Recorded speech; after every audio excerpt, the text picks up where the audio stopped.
Today I'm sitting down with DMAC, or NBA Fantasy Bible, if you're watching along on Twitter. A little sneaky live show here. We very late in planning this one, but we're just going to go through his team from yesterday's early industry mock draft. Let's go. Balls deep. I'm the type to get shit done. You the type to observe. March Madness on my speakers, but today's November 23rd. Got something loud in the blunt, yeah. I don't say what I want, yeah. Probably somewhere sunny getting tan. Foreign women in the sun, yeah. That's all that I need. That's all that I need. That's all that I need. Got my brothers with me. Got my brothers with me, and my mama's healthy. That's all that I need. Welcome to the Balls Deep podcast, brought to you by Fantasy Basketball International. I'm Adam King, your host at AdamKing91 on Twitter. We did an early industry mock draft yesterday, or analyst mock draft, with 12 very esteemed analysts. This guy had the first pick, so we're going to talk about his team and what he thought of the picks, and I'll be getting some analysts on over the next few weeks just to break this down, but without further ado, let's unmute him, bring him in. DMAC, how you going? Going well, Kingy. Thanks for having me on. Love being balls deep. What more could you want on a Sunday night?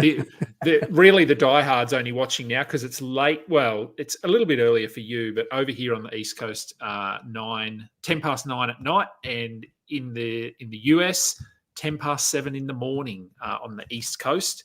10 past, what's that make it? 10 past 4 on the West Coast. So, yeah, don't know how many viewers we'll get, but I'm sure there'll be few that are watching along. So I'm not going to perhaps a bit like you, sleep schedules maybe a little bit out of whack because of the Olympics. So well, we may have a few it's viewers already on.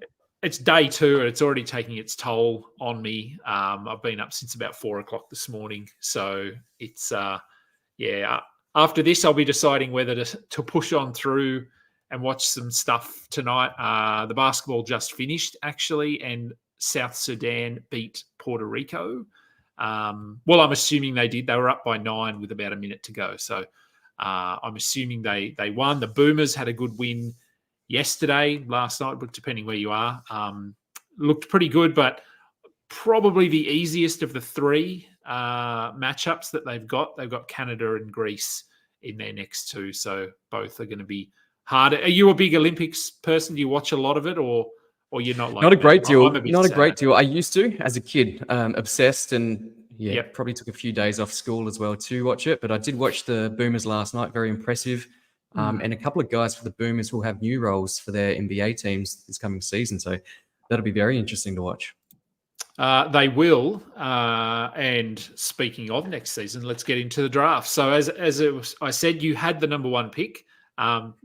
You did message me to confirm that the draft order was correct before we went live with the draft, and I assured you it was. And given your comment after that was Wemby with some exclamation marks, I figured that you were going Wemby, and no surprise, you did. Now, this was just standard 9-cat head-to-head very early. I mean, we're 3 months out from the season, so still a little bit of player movement to go probably. But, I mean, let's start at the top. Wemby, was there any doubt here, or you're all about Wemby at number 1? I'm all about Wemby, and I think the excitement factor just puts him ahead of Jokic. However, I don't think it's for everyone. I think people still love the stability of Jokic, and 3-time MVP for a reason. I think he's fantasy absolute stud. So I think you can go for that upside play. Wemby being 20 years old, on the up. Jokic still steady, but about that 30-year-old mark as well. So I'm not saying he's on the decline, but I think in the top 2, Wemby or Jokic, it's almost pick your poison. But I've gone for Wemby here. And you've got a little friend in the background there, I see, with a tablet ready. The tablet's doing its job. Look, she's welcome to join. We're kid friendly here on this show. Second pick. So obviously picking 1, you then pick 24. So it takes a while to get back to you. So you went with Dame Lillard at pick 24. So yeah, right on the turn there, and paired him with James Harden. Now, Harden to me is a potential sort of, I don't know, goldmine is the right phrase here, but I think this season, if he's falling to this area, he could be top. I want to say top 20, maybe top 15. He's not going to be the Harden that he was 5 years ago, 34 point James Harden, but with no Paul George there, and Kawhi is sort of, is he going to play? Isn't he going to play? We don't know. I really like the Harden pick there. But starting with Dame, I suppose, what are your thoughts on him this season?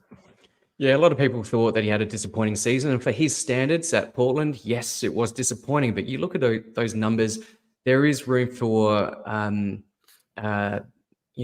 improvement coming this season. I think his shot's going to fall. He was still a high-level performer. And I've actually lent into, and I don't know if you've noticed here, I've lent into a bit of a punt field goal build as well. So Lillard having that field goal punt, I think he really helps my side, and you know what he brings as well. So that high level shooting, scoring, it's still going to be there. And then coupling that with Harden as well, as you said, he's going to have a monster season. You put in no PG-13. You've got Kawhi that's likely going to sit a fair few games as well. Harden's just going to feast, and I wouldn't be surprised if he's encroaching on that first round value. He may not get there, but he's going to have moments throughout the season that he's going to be a solid play close to that first rounder. And I think I've just pulled up the numbers from last year. Relatively healthy, 73 games. And he finished as the 19th ranked player. And as you said, I think people probably looked at last year and considered that a down year for him or his flaw to some degree because he didn't shoot the ball very well. It took him a while to get going.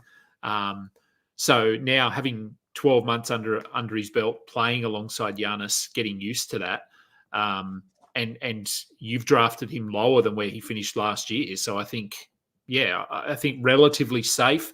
And then James Harden, are you sort of on board there with him potentially being a bit of a, I don't know if you'd call him a bounce back, but someone who can maybe push inside that top, like I said, top 20, but could he nudge first round value? Yeah, absolutely. I think he could. As I was saying, I think there's going to be moments where Kawhi is going to sit out some games, and I think he's without PG-13 there. I think he's going to be quite immense throughout the season. All right. So then we went with. So I like this pick here. I like him this season, but I'm keen to get your thoughts on Emmanuel quickly. So you took him with the last pick of the fourth round. So that's pick 48. Yep. I thought he was really good down the stretch last year in Toronto. He did play without RJ Barrett. He missed a few games because of personal off-court stuff, but generally he was pretty healthy. I thought he ran the team pretty well, and Toronto, I don't know if you'd say they're rebuilding, but they're certainly not sort of pushing for a championship, I wouldn't think. So I think along with Scotty Barnes, RJ Barrett quickly is one of their sort of cornerstones now. So what are you thinking here, taking him at 48? Pretty aggressive, but as you mentioned, I think he's got a lot of room for improvement. We saw it down the stretch for the Raptors. I think he will be a cornerstone piece for them. And I just think that he does fit that build that I'm trying to build here as well. Just look at the compliments that I've got throughout the rest of the draft as well. I think you look at the guys that were taken after him, I think he's got more upside. It's an upwards trajectory play as well. And I really do like him, and I'm really high on him for this season. And he was 94th last year, but if you sort of disregard what he did in New York and have a look at his numbers down the stretch, over the last 3 months, he was 67. Over the last 2 months, he was 26, 43 over the last month. So, I mean, averaging all that out and you land on about in the 40s or the 50s, which is where you took him. So, no, I really like him for this season. I think he's sort of got a really good opportunity. And then you went relatively safe, but safe with upside. Derek White at 49, coming off a season where he was, what was he? I'm going to just pull up his numbers. I've got to keep scrolling up to find him. 24. You got him at 2 rounds below that. So, do you think he can replicate what he did last year? Was that sort of a high point for him? What do you see him sort of in the future for him? I think that was a high point for him last season, but you think that Porzingis, is it going to be out for a while to start the season? So I think the floor for Derek White is really safe here. So him being available at this point, I think it was a no-brainer for me. Anthony Simons. So guy who he burned me in a few teams last year because of that injury he got really early in the season. First game of the season. I know it was early. It was the first game. And I remember it well because I was on a paddle steamer boat on the Mississippi River in New Orleans when we got reception, and I saw that Anthony Simons had whatever the injury was, and I went, damn it, there goes a couple of my teams. But healthy coming into this season. I mean, Portland are going to be pretty bad again, we figure. So, I feel like this is a pretty safe pick as well. But what are your thoughts? Like, do you see him as someone that the Blazers are wanting to prioritize? Because there was a bit of talk around he was maybe on the outer and that they were going to look to trade him because they had Scoot Henderson there and they had Shaden Sharp. But what do you think his role looks like? I think he can work alongside a Scoot. I'm big on Scoot as well, but I think Simons at the 2, I think works really well for them. I would be very surprised if they brought back some of their older guys. Help me out, Kingy. Well, I mean, Jeremy Grant's still there. Jeremy Grant. So I'd be very surprised. Brogdon's gone now. So, I think this is relatively safe. I mean, he could be 25 points a night. And to get him in the back end of the 6th round. And you've gone really guard heavy here. If anyone's watching along, you've pretty much gone 6 guards in a row following Wemby. So as you said, leaning into that punt field goal percentage kind of build. Tyler Hero for Miami, who I've never rostered him. He's sort of, for me, he's a bit of a meh guy. He's sort of like, he's good, but he's not great. He fits sort of in this mid-round range. Do you think there's upside for him to finally sort of push inside the top 30, top 40, or is this who he is, just sitting in the middle? I think there is some upside there. Jimmy Butler's not getting any younger. I don't expect him to play a full complement of games this season. I really think that Tyler Hero can step up there. Yeah, we've got guys like Jaime Jaquez coming through, but I think it's Tyler Hero. It's time to shine. And you see flashes, you go, wow, that's really impressive. But we just need to see that on a consistent basis. And I think he can do that. And he's still got youth on his side. So let's see what happens. He's been in a lot of trade conversations in the past, particularly last season with Dame, but he's held strong. And I really do think there's some upside here. Then I guess you figured you had to get a center, another center or a four. Well, he's forward. He will be center. I'm pretty sure Fantrax will update him at some point to be a center. But you went with Alex Sarr, who was, I believe, the first rookie off the board. I think when I was covering this live on the show, pretty sure he was the first rookie to go off the board. Now, did you watch a lot of Summer League?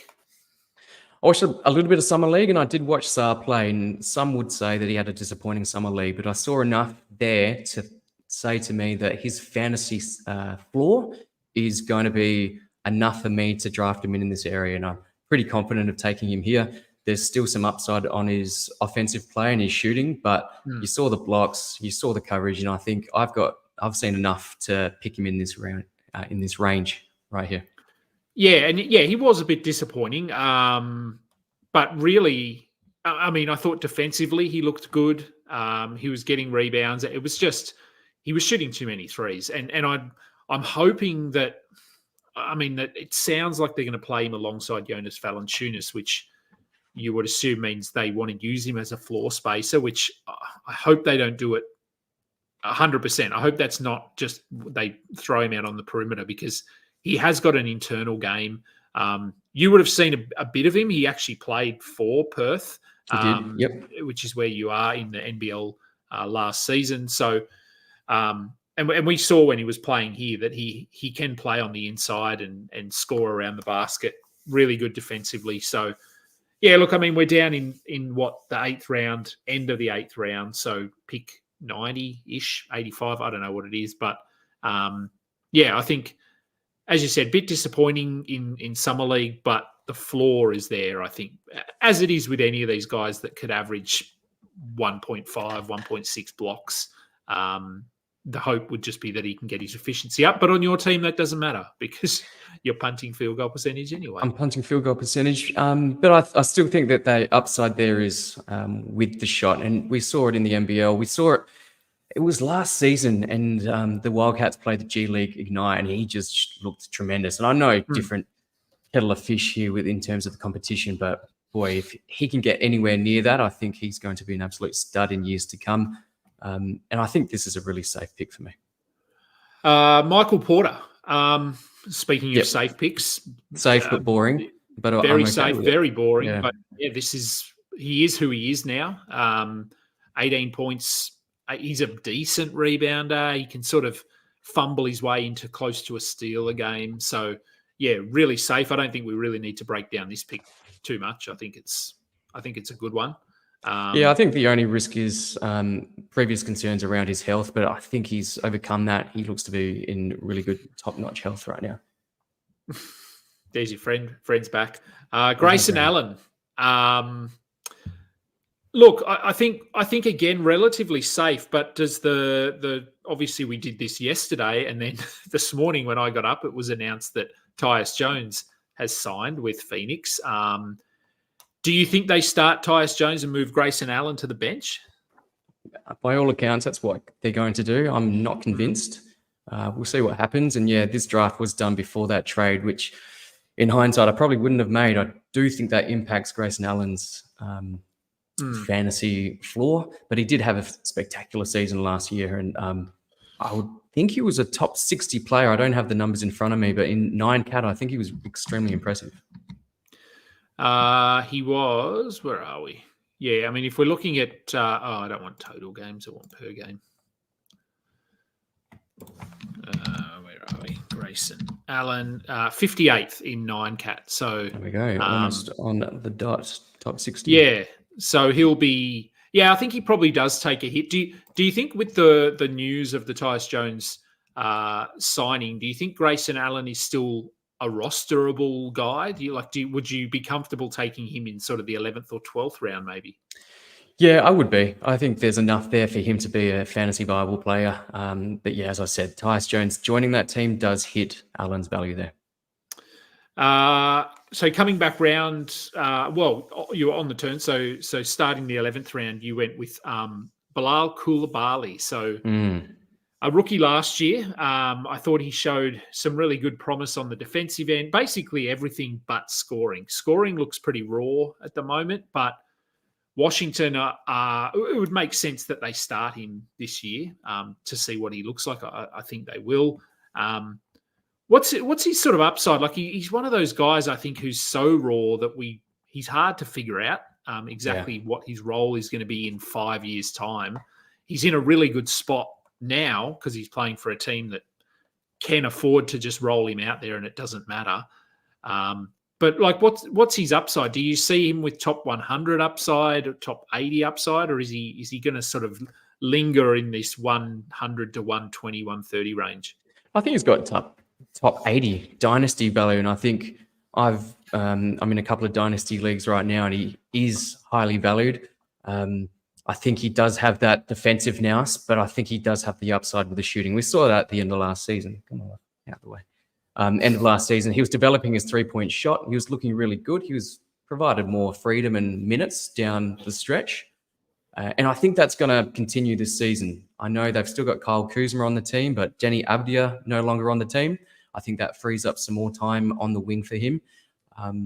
Tyus Jones as well. Not that they play the same role, but just more minutes on the team for Coulibaly. And I'm picking him in the second to last round. I think is really safe, and we know what he is in terms of defense, and I need a defense as well.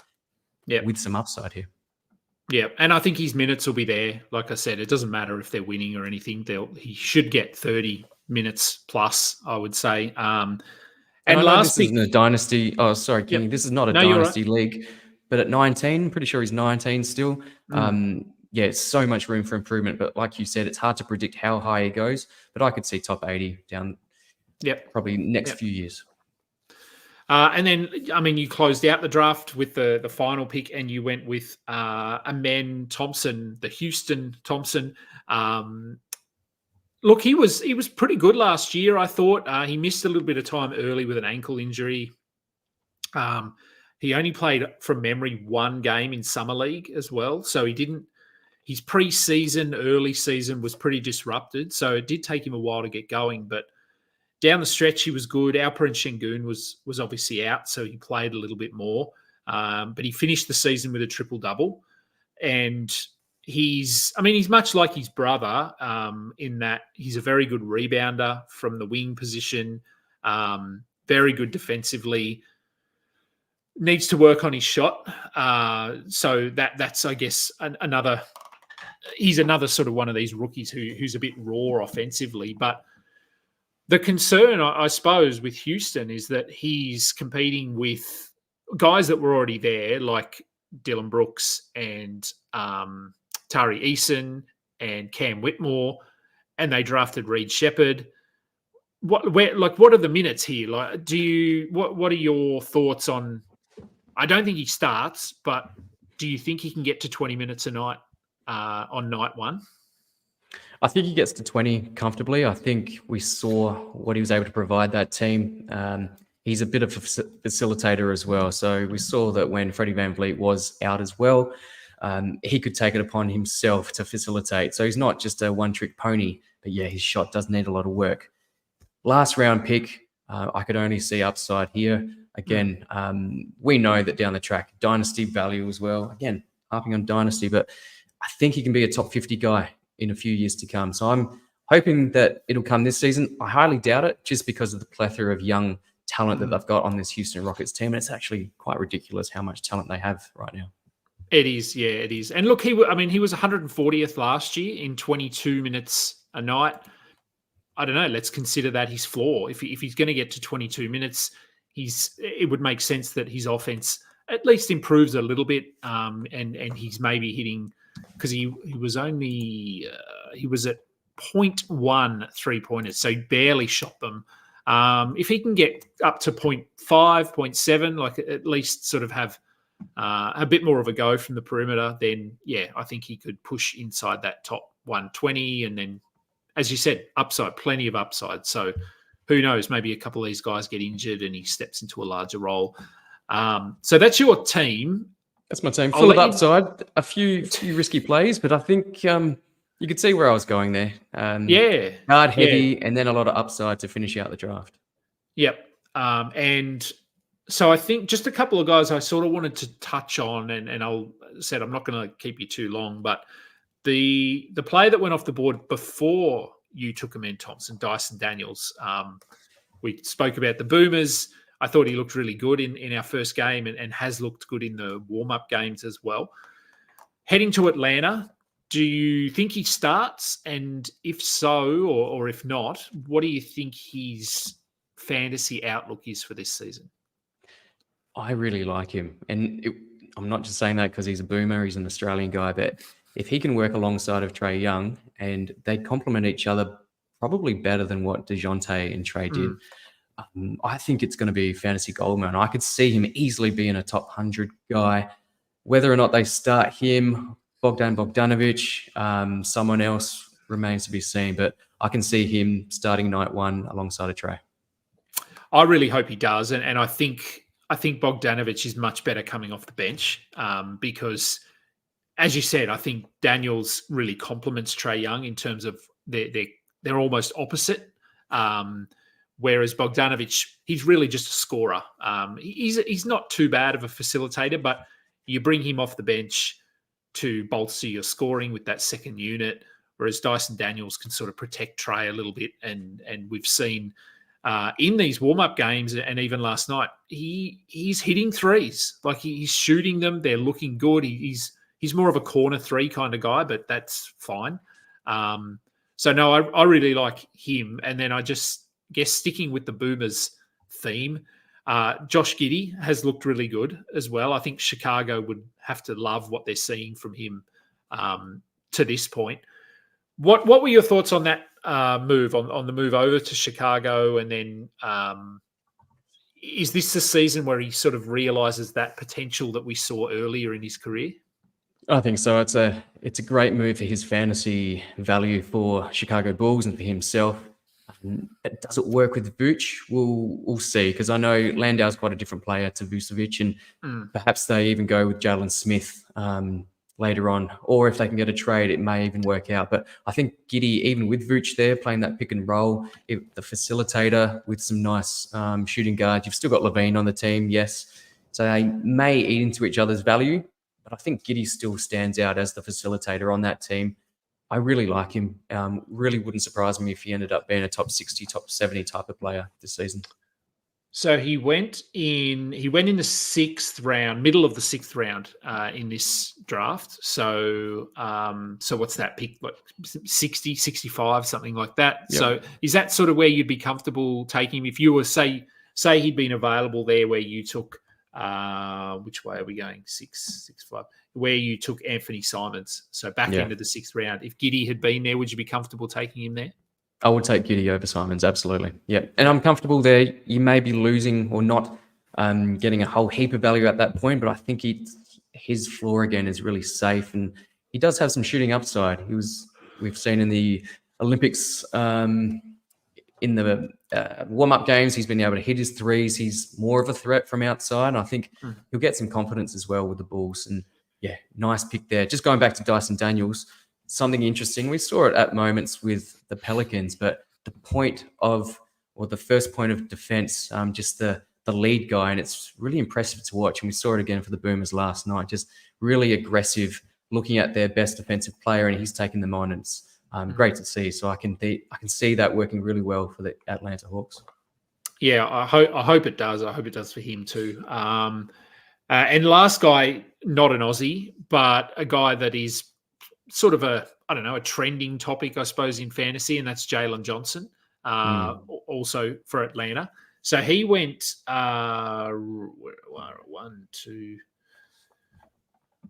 So he went 9th pick of the 4th round. So that makes it like 45. That was lower than, I think I said this on the show, that was lower than I thought he would go. I really don't see him falling that far in most drafts, given he was close to that last season. He was 43rd, so he actually was drafted lower than where he finished last year. And how high are you on him this year? Like, where would you be comfortable taking him? And do you think he'll be one of those guys where the hype sort of pushes him too high?